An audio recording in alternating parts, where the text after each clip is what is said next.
for the Broadband for All event organized by Ericsson together with the COI. And what I have been emphasizing in my address to the seminar are actually two things. One, the importance of thinking through your national broadband plan when you set it up in order for it to be as efficient as possible. And secondly, I've talked about the importance of securing more and harmonized spectrum for the industry. Otherwise, mobile broadband will not be realized. So on the first score, we have been looking at a number of countries' broadband plans. Of course, we have a global presence in more than 180 markets. And what we see is that the successful broadband plans not only include infrastructure. Infrastructure is, of course, an absolute necessity as part of a broadband plan, but it's not enough, it's not sufficient.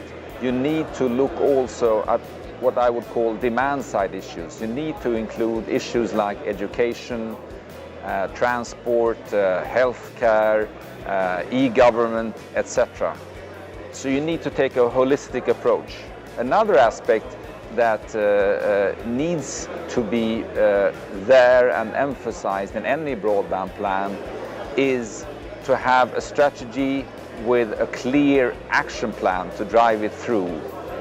We've seen in those countries that have not had a clear plan and not really taken a holistic approach, it has not produced the desired results. Because as we say, technology cannot do it alone if we are to take our countries into the network society. It needs to be supported by a solid policy response by governments. So, secondly, I talked about the need for more spectrum for mobile broadband. Of course, we see tremendous growth of mobile subscriptions in the world, 9.5 billion by the end of 2020, 90% of which will be on mobile broadband, be on 3G and 4G. So with more users having more advanced devices, most of them on smartphones, and each user of an advanced device consuming more data, we will see a real explosion of data in the mobile broadband networks. And that requires more spectrum. And we see that the situation varies, of course, across countries.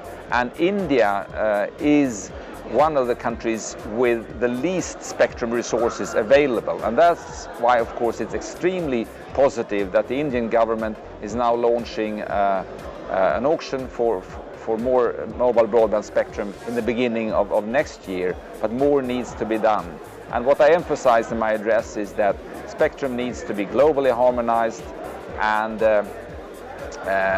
we need more of it, simply as that. And next year's World Radio Conference, where governments from all over the world will gather to decide on allocating more spectrum for mobile broadband, will be a key event for all our societies.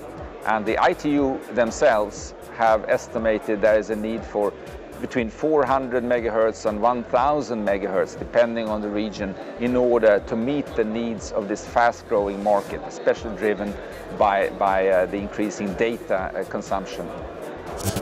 Do you expect an early solution to the spectrum issue in India? Well, I think a solution, I think it's an issue you need to work on continuously. And I think it's a good step forward with next year's auction. But I think what was an extremely positive decision taken by India some years back was to adopt the so-called 700 megahertz band, which will possibly be auctioned already 2016. Well, 700 megahertz is a globally harmonized band now. It's taken up not only in Asia, but in Latin America, and parts of it in Europe and Africa. And that band, of course, has fantastic characteristics when it comes to coverage, propagation, and it will enable India to reach out with mobile broadband to rural areas.